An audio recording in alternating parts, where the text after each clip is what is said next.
Chasseur passionné, le ministre de la Justice l'est, et il a écrit cette préface avant sa nomination, préface du livre Un chasseur en campagne, écrit par le président de la Fédération nationale des chasseurs. L'ex-ténor des barreaux explique qu'il n'a pas honte quand il tue un perdreau et se délecte de la chair de l'oiseau accompagné de choux. Y a-t-il encore de la place pour la nuance et le rassemblement dans notre société? C'est ce que se demande sur Twitter Éric Dupond-Moretti, alors qu'il assure n'avoir jamais incriminé tous les écolos, mais seulement donc les ayatollahs. Les premiers sont pour moi bien différents des seconds, c'est ce qu'il explique. Alors Alain Bougrain-Dubourg, est-ce que vous vous sentez visé? Est-ce que vous êtes un ayatollah de l'écologie et de la défense des animaux? Écoutez, d'abord, je suis complètement sidéré par les propos du garde des Sceaux parce que très franchement, vous ne croyez pas qu'il y a mieux à dire actuellement dans la société française avec la Covid-19, avec le chômage, avec une rentrée difficile, avec des gens qui souffrent.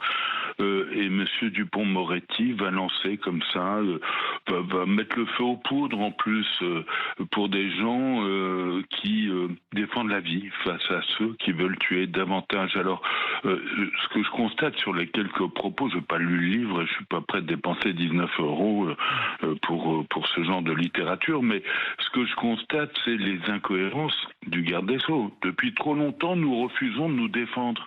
Et Monsieur Dupond-Moretti, il faut savoir que Chasse, Pêche, Nature et Tradition a été créée en 1989.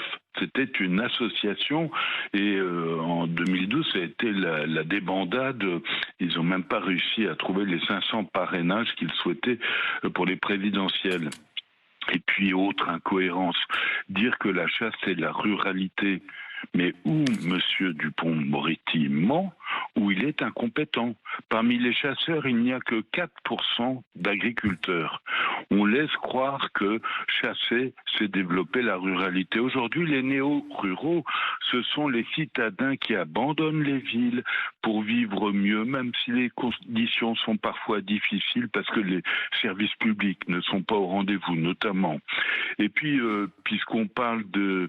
On pointe, Monsieur Dupond-Moretti devrait se rappeler que la Cour des comptes a pointé la Fédération nationale des chasseurs de façon très grave, notamment pour des sommes surréalistes dépensées pour faire du lobbying. Et puis enfin, le garde des Sceaux devrait se rappeler que l'État a été condamné 13 fois devant la plus haute juridiction française. Voilà, la Cour d'État, le Conseil d'État, notamment pour non-respect des dates de chasse. 30 fois les tribunaux administratifs pour, dans les Pyrénées, le Grand Tétras, que sais-je encore. L'histoire de la chasse est ponctuée de malversation, on va dire, à l'égard du droit. Alain Bougrain-Dubourg, est-ce qu'en même temps, c'est pas sa liberté de penser? Vous avez le droit de nous dire que vous détestez les chasseurs. Lui a le droit de dire qu'il aime la chasse. Ouais. Je vais vous faire une confidence. Monsieur Dupond-Moretti m'a dit qu'il était contre la glu. Alors, il le maintient qu'il est contre la glu? Il est aux côtés de Barbara Pompili qui elle-même est contre la glu, alors que le président de la République, qui lui aussi n'a rien d'autre à faire que de s'intéresser à cela, est pour la glu. C'est l'Europe qui va nous condamner. Voilà, tout simplement. Alors moi, je pose la question à Éric Dupond-Moretti, est-ce qu'il est pour ou contre la glu? Voilà. On faudra qu'on lui demande. Là ouais. Forcément, il ne s'exprime pas, puisqu'on parle d'une préface qu'il a écrite avant la formation du gouvernement, avant qu'il soit garde des Sceaux et avant qu'éclate cette polémique sur la chasse. Mais est-ce que ça vous fait dire, Alain Bougrain-Dubourg, que en gros, les chasseurs, aujourd'hui, en France, sont plutôt au pouvoir? On sait que le président de la République, lui-même, Emmanuel Macron, aime la chasse. Je ne sais pas s'il aime la chasse ou pas, mais très clairement, les 14 associations nationales de défense de la nature en France, le Fonds mondial pour la nature, France Nature Environnement, la LPO, Humanité, Biodiversité, etc., ont demandé à être reçus par le président de la République. Ils ont été traités par le mépris. Le président de la République a dit « voyez mes conseillers ». Or, j'apprends dans les propos tenus par le président de la Fédération nationale des chasseurs, qui rencontre le président de la République 2 fois par an, ils échangent par portable interposé.